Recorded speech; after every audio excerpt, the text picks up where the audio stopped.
Salam alaikum, j'espère que vous allez bien. Vous voyez, tout le monde parle de réussite aujourd'hui dans ce monde. Tout le monde parle de réussite. Je vais vous expliquer quelque chose. Il y a deux modèles de réussite dans ce monde. Il y a la réussite orgueilleuse et puis il y a la réussite consciente.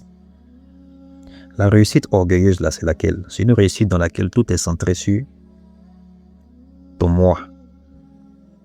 Tu fais l'apologie seulement de ton moi. C'est moi, j'ai réussi.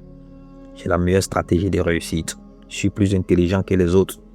Automatiquement, quand tu es dans cette réussite orgueilleuse, tu recentres tout sur ton moi, sur ton effort personnel. En ce moment, tu es dans le culte de ta personnalité, de ton potentiel existentiel. Tu vas commencer à voir toutes les personnes qui ne sont pas dans la posture sociale de réussite comme toi, comme des fainéants, des paresseux. Et c'est parce qu'ils ne sont pas intelligents que toi, tu es comme ça. Je vais vous donner un exemple simple. C'est comme un chef d'entreprise qui crée son entreprise. Il est trop intelligent.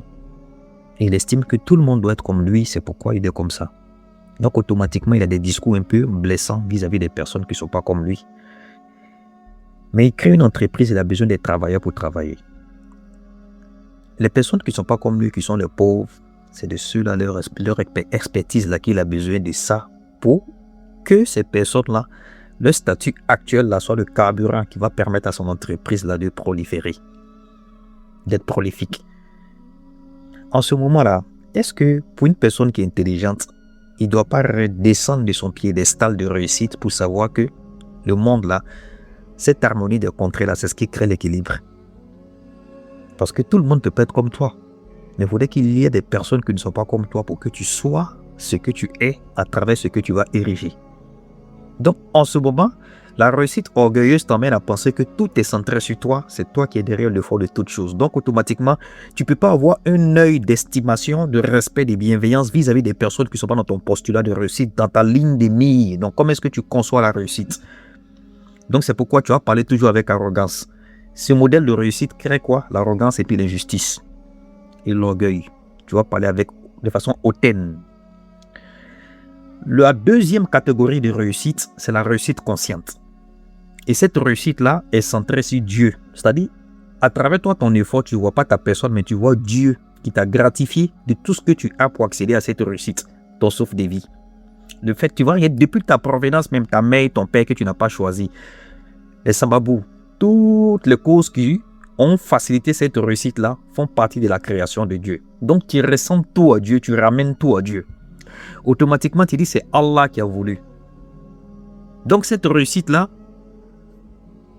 ça va t'amener à dire quoi? Tu dois partager avec les autres aussi ce cadeau que Dieu m'a donné, cette faveur que Dieu m'a donnée. Donc, tu te sens responsable vis-à-vis de ce que tu as, de ce que Dieu t'a donné. Qu'est-ce que ça crée dans ta vie? La baraka, la paix intérieure, et ça va impacter positivement le vécu des autres. Tu vas tout recentrer sur Dieu.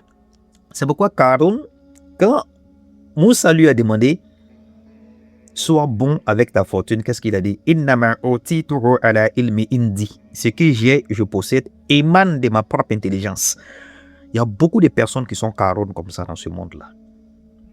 Donc, quelqu'un qui est dans le deuxième modèle de réussite, la réussite consciente, automatiquement, il ne va pas mésestimer les autres qui ne sont pas comme lui. Il saura que c'est une faveur que Dieu lui a faite pour qu'il puisse être favorable à l'émancipation sociale de d'autres personnes. Parce que Dieu rend des personnes puissantes dans ce monde pour aider des personnes qui sont faibles.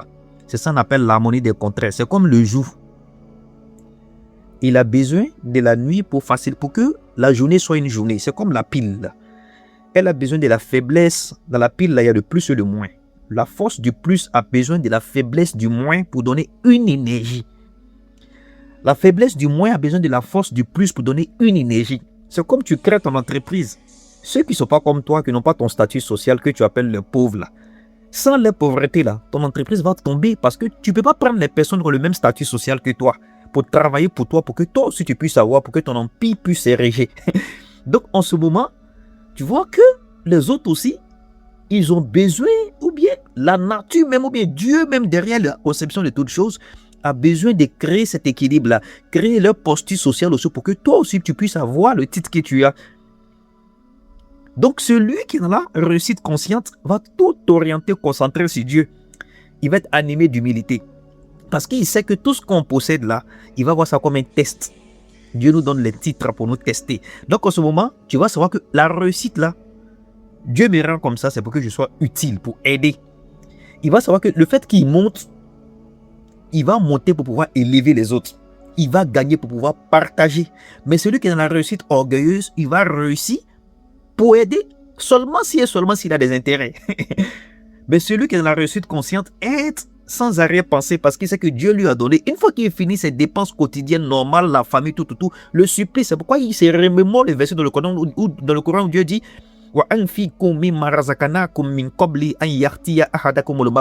faites largesse de ce que nous vous avons attribué avant que la mort ne vienne à l'un d'entre vous. Parce que lorsque la mort vient, tout ce qu'on a pensé que c'était pour nous, la nature reprend.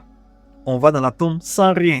Donc, il sait que quand il réussit, il va aider. Mais lui qui est dans la réussite orgueilleuse, réussit, il aide si et seulement s'il a des intérêts.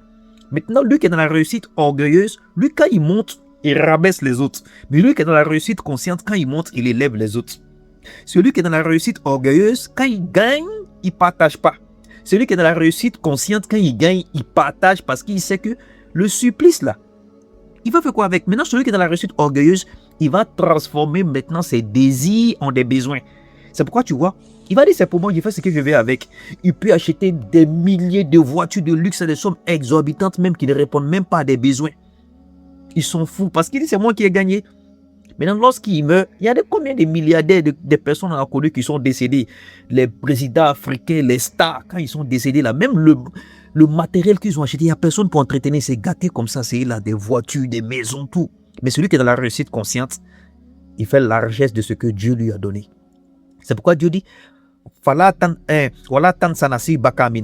n'oublie pas ta part dans ce monde tout en n'oubliant pas